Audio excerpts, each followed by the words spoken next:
Bonjour à tous, aujourd'hui je vais vous montrer comment retirer des écrous de sécurité sans la douille de sécurité si jamais vous l'avez perdue. Alors c'est pas cher, ça devrait fonctionner pas mal et je vais vous montrer comment faire le petit montage. Alors avant tout je tiens à préciser que mes écrous sont pas serrés à la vis à choc. Je sais que c'est la norme, moi je préfère serrer à la main et pas à 100 Nm les écrous de sécurité parce que si jamais on a un problème, c'est jamais compliqué le problème.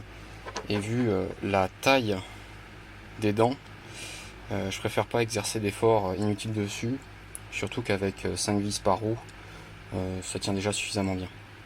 Alors bien entendu, avant de faire cette manip là, j'ai quand même essayé toutes les douilles que j'avais. Donc j'ai essayé une 19 12 pans, une 21 12 pans et j'avais une 21 différente. Et le souci c'est que dans la 21, ça nage, donc ça marchera jamais. Et en fait, dans la 21 standard ça nage aussi, donc bon, c'est pas très utile.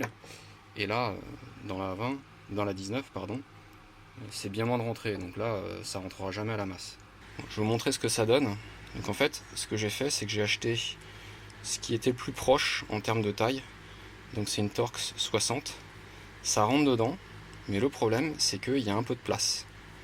Et comme en appuyant, c'est excentré, je me suis dit qu'en comblant le vide avec des bouts de clous, ça devrait être pas mal. Donc ce que j'ai fait, c'est que j'ai pris des clous qui traînaient chez moi, les plus gros, et comme ça donc, je les ai coupés de façon à ce qu'ils appuient sur le bord. Donc là on voit un peu mieux le montage. Donc j'ai utilisé du bête scotch que j'avais sous la main, du scotch pour cacher, faire les rebords de peinture. Et ce que j'ai fait en fait, c'est que j'ai calé des têtes, donc une partie des clous, dans la gorge, dans des gorges, donc j'en ai mis 3 de côté. Je pense qu'en mettant 2, 3 ou 4, ça va voir comment ça se cale bien dans la roue. Et finalement, on voit que ça a plutôt bien marché en termes de pression, parce que là, pour rentrer donc, cette tête dans la vis, j'y suis allé au marteau et ça a bien calé. Donc c'est une astuce qui peut marcher.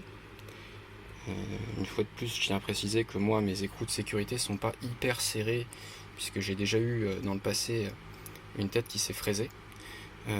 Donc voilà, si jamais ça peut vous aider, le coup de la manip, c'est quelques clous, du scotch et une tête. On voit aussi que mine de rien, j'en ai peut-être pas mis assez, parce que là il y a quand même une tête qui a cassé. Donc je pense que j'ai eu de la chance et que ça aurait valu le coup d'en mettre une 4e. Mais bon, si ça peut aider, déjà c'est pas mal. Le souci que j'ai eu aussi, c'est que avec ces vis là, il y a des kits qui sont en vente qui permettent de retirer les vis cassées. Et le souci, c'est que cette tête est mine de rien assez grande et il y a très peu de place entre la jante et cette vis là. Donc j'ai un copain qui m'a prêté une tête, mais on voit que il y en a une qui était clairement trop petite. C'était une 19 et dans son kit il y avait une 21 et la 21 je pouvais même pas la rentrer dans le trou de la vis parce que le diamètre extérieur était trop grand. Alors pour cette manipulation, je tiens aussi à préciser que peut-être que quelqu'un a déjà trouvé l'astuce, je sais pas. Bon, l'idée c'est pas d'avoir la paternité dessus, mais bon, avoir l'idée c'est pas mal, et puis quand ça marche c'est encore mieux.